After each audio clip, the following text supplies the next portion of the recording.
Hello friends, हम लोग आज के वीडियो में एल वैल्यू और आर वैल्यू को कंसेप्ट को डिस्कस करेंगे। ध्यान दीजिए, एल वैल्यू और आर वैल्यू का कंसेप्ट बहुत ही इजी है लेकिन बहुत ही इंपॉर्टेंट है, तो इसे ध्यान देकर हमें समझने की जरूरत है। तो आइए डिस्कस करते हैं एल वैल्यू और आर वैल्यू के कंसेप्ट को। ये एक एग्जांपल आपके सामने है, L value is equal to R value. तो यानी कि बीच में कौन सा ऑपरेटर हमने यूज किया है? असाइनमेंट ऑपरेटर, जिसे कि हम लोग कहते हैं इक्वल टू।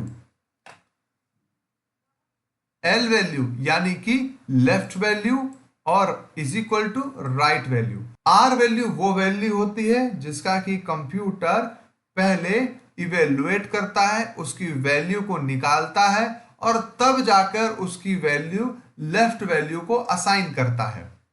ठीक है, तो यानी कि यहां पर कंप्यूटर सबसे पहले आर वैल्यू की जो वैल्यू होगी उसको निकालेगा और जो भी वैल्यू यहां पर आएगी उस वैल्यू को लेफ्ट वैल्यू को या एल वैल्यू को असाइन करेगा। एग्जाम्पल के लिए अगर हमने लिखा a इज इक्वल टू 5, तो यहां कंप्यूटर ने आर वैल्यू यानी 5 की वैल्यू निकाली जो कि हो गया 5, और इसने इस वैल्यू को असाइन कर दिया किसको? a को। यानी a वेरिएबल अब पॉइंट करने लगा किसको? एक 5 वैल्यू को। अगली लाइन में हम लोग लिख देते हैं b is equal to a। इस केस में कंप्यूटर फिर से आर वैल्यू की वैल्यू निकालेगा जो कि क्या है? 5। तो ये हो गया statement b is equal to 5। अब b भी पॉइंट करने लगा एक वैल्यू को जो कि क्या है? 5। ओके, तो यानी कि आर वैल्यू असाइनमेंट ऑपरेटर के राइट में आती है और एल वैल्यू असाइनमेंट ऑपरेटर के लेफ्ट में आती है।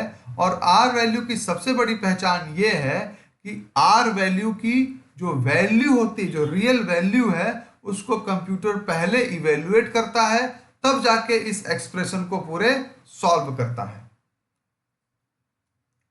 आइए इसे और समझने की कोशिश करते हैं। Left and right values.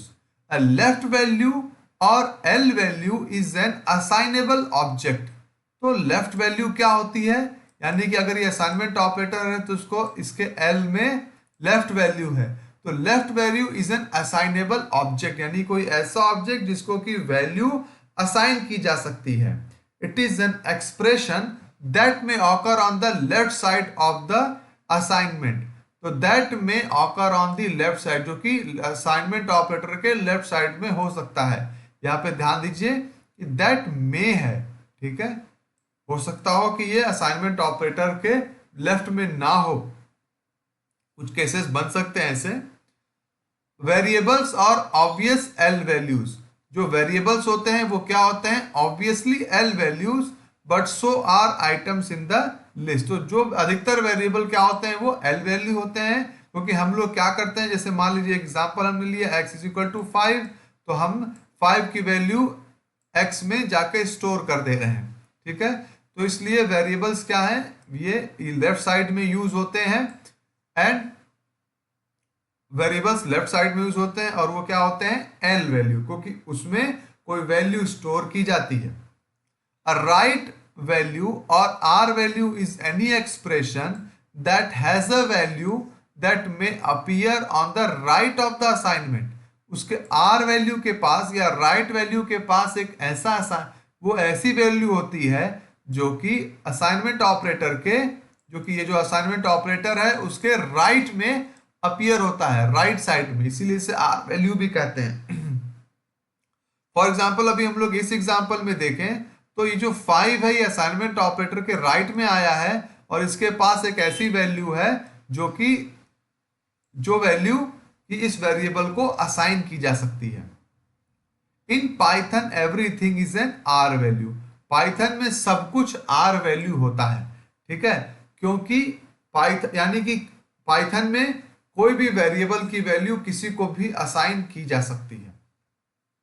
Okay, for example हमने यहां लिखा a is equal to 7 and b is equal to a। तो अब ये जो a था जो कि अभी l वैल्यू था वो भी यूज किया जा सकता है आर वैल्यू की तरह से। तो अब ये कैसे इवेल्युएट होगा, पहले ये 7 की वैल्यू निकालेगा जो कि होगी 7, वो वैल्यू किसको दे देगा, ए को, और फिर ये ए की वैल्यू निकालेगा जो कि निकलेगी क्या, 7, और ये किसको दे देगा, बी को। ठीक है, तो आर वैल्यू जो भी होती है उसकी पहले वैल्यू कंप्यूटर या प्रोग्राम निकालता है, तब उसकी वैल्यू को वो यूज करता है, उस एक्सप्रेशन की वैल्यू को यूज करता है। ओके, अब हम लोग कुछ एग्जांपल्स देखते हैं जहां पर कि असाइनमेंट ऑपरेशन हो रहा है और किस तरीके से असाइनमेंट ऑपरेशन होता है। ये एग्जांपल पाइथन से रिलेटेड है। ओके, जैसे कि एक एग्जांपल ये है, यहाँ ब्रैकेट में a comma B comma C is equal to 1 comma 2 comma 3। क्या ये सही है? हाँ, बिल्कुल सही है। इसमें a इज इक्वल टू 1 हो जाएगा, b इज इक्वल टू 2 हो जाएगा और c इज इक्वल टू 3 हो जाएगा। ओके, ये बिल्कुल सही है फ्रेंड्स। ठीक है, दूसरा क्या है,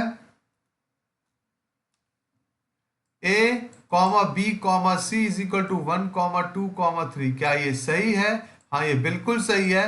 इसमें भी a इज इक्वल टू 1 हो जाएगा, b इज इक्वल टू 2 हो जाएगा और c इज इक्वल टू 3 हो जाएगा।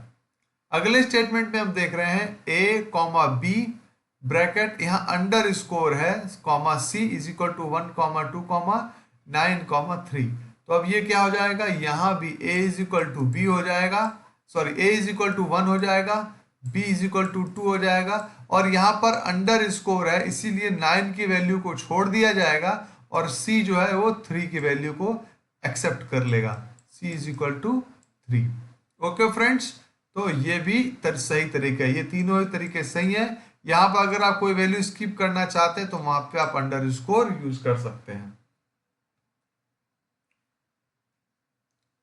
L value and R value refer to the left and right side of the assignment operator. The L value concept refers to the requirement that the operand on the left side of the assignment operator is modifiable, usually a variable. Okay, तो are value और left value की concept से एक बात और पता चलता है कि असाइनमेंट ऑपरेटर के लेफ्ट में पाया जाने वाला वेरिएबल, सपोज हम लोग यहाँ पर ले लेते हैं a, वो मॉडिफाइबल है, यानी उसकी वैल्यू को बदला जा सकता है। जैसे हमने लिख दिया a इज इक्वल टू 5, अगले स्टेटमेंट पे हम लिख सकते हैं a इज इक्वल टू 10। ऐसा क्यों है? ऐसा इसलिए है क्योंकि a की वैल्यू को हम बदल सकते हैं, मॉडिफाई कर सकते हैं।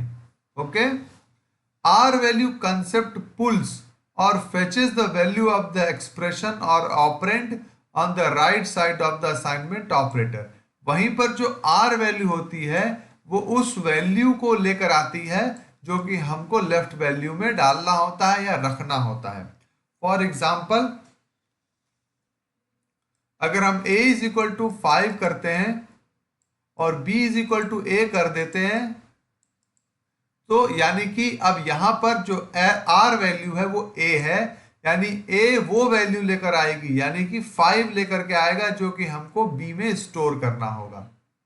ओके, यहाँ पे एग्जांपल है एज इज इक्वल टू 39, इसको आप समझ रहे हैं। इसमें एज जो है वो l वैल्यू है, 39 r वैल्यू है और यहां पर बीच में असाइनमेंट ऑपरेटर है। The value 39 is pulled or fetched r value and stored into the variable name age। ठीक है, तो 39 की वैल्यू आती है और वो एज नाम के वेरिएबल में स्टोर हो जाती है। ठीक है, यहाँ पे 39 क्या है, r वैल्यू है। ठीक है, और एज क्या है, l वैल्यू है। इसको हम ऐसे भी जान सकते हैं कि r वैल्यू असाइनमेंट ऑपरेटर के राइट में होती है यानी r, और लेफ्ट वैल्यू असाइनमेंट ऑपरेटर के L में होती है। Destroying the value previously stored in that variable, और जब हम ऐसा करते हैं तो एज में पहले से जो भी वैल्यू स्टोर होगी उसको डिस्ट्रॉय करके ये नई वैल्यू उसमें चली जाएगी। यानी कि अगर हमने पहले स्टोर किया होगा एज इज इक्वल टू 15, ये इक्वल टू है, और अगले लाइन में हम फिर लिख देते हैं एज इज इक्वल टू 20। तो इस जब ये लाइन एग्जीक्यूट होगा तो फिर ये वाली वैल्यू डिस्ट्रॉय हो जाएगी और यहाँ पर ये वैल्यू आ जाएगी। ओके, अब यहाँ पर देखिए voting age is equal to 18 and age is equal to voting age. तो अब एज में नई वैल्यू आ गई, वो क्या है 18। Okay, age is less than 17। अब यहाँ पे थोड़ा सा अलग केस है। If the expression is a test expression या और बुलियन, बुलियन यानी कि जिसका कि आंसर ट्रू या फॉल्स में आए, उसे हम लोग कहते हैं बुलियन एक्सप्रेशन। ठीक है, ट्रू या फॉल्स में जिसका आंसर आता हो उसे हम लोग कहते हैं बुलियन एक्सप्रेशन। ओके, जैसे कि अब इसका answer age is less than 17, इसका आंसर या तो ट्रू आएगा या फॉल्स आएगा। ओके, तो ये बुलियन एक्सप्रेशन है। The concept is still an R value. ठीक है, अब ये इस आर वैल्यू की तरह ही है। The value is in the identifier named as is pulled और fetched and used in the relational comparison of less than. ठीक है, तो यहां पर देखिए इक्वल टू ऑपरेटर नहीं है। ठीक है, इक्वल टू ऑपरेटर नहीं है, तो यहाँ पर कंपैरिजन ऑपरेटर है। अब ऐसे केस में या ये वैल्यू लेफ्ट में जरूर रखी गई है, लेकिन यहाँ पर भी ये एक आर वैल्यू की तरह से यूज होगी। ठीक है, एज इज लेस देन 17, ये वैल्यू इस ऑपरेटर के लेफ्ट में जरूर है, लेकिन यहाँ पर ये आर वैल्यू की तरह यूज होगी, क्योंकि ये एक्चुअली असाइनमेंट ऑपरेटर नहीं है। ठीक है, ये कंपैरिजन ऑपरेटर है। तो यहां पर क्या होगा, एज की वैल्यू को ये यहां पर रखेगा और तब कंपेयर करेगा। आइए देखते हैं कैसे होगा। ये कुछ ऐसे होगा कि जब हम लिख देते हैं एज इज लेस देन 17, ठीक है, तो कंप्यूटर पहले एज की वैल्यू को रखेगा। ठीक है, तो एज की वैल्यू को जब भी रखेगा तो क्या हो जाएगा, 18 इज लेस देन 17। ओके, तो इसका आंसर या तो ट्रू होगा या तो फॉल्स होगा। ये फिलहाल इसका आंसर यहां पर आ रहा है फॉल्स। ठीक है, इसका आंसर फॉल्स आएगा। ओके, तो यहां पर ये किसकी तरह यूज हुआ, एक आर वैल्यू की तरह यूज हुआ। ऐसा क्यों, क्योंकि कंप्यूटर ने पहले इसकी वैल्यू को यहां इवेल्युएट किया, यहां पे रखा, निकाला, तो इसकी वैल्यू आई एज की 18, और तब जाके इस एक्सप्रेशन को सॉल्व किया। तो ये यहां पर एक आर वैल्यू की तरह से यूज हुआ। हम आर वैल्यू हम लेफ्ट या राइट असाइनमेंट ऑपरेटर के हिसाब से ही देखते हैं। ठीक है, और किसी ऑपरेटर के हिसाब से नहीं। और कोई ऑपरेटर होगा तो पूरा एक्सप्रेशन आर वैल्यू की तरह से यूज होगा, ट्रीट होगा। ठीक है, तो ये जो भी वेरिएबल्स होंगे वो भी आर वैल्यू की तरह ही होंगे। आर वैल्यू का मतलब हो गया कि पहले उसका वैल्यू रखा जाएगा, तब जाके एक्सप्रेशन को निकाला जाएगा।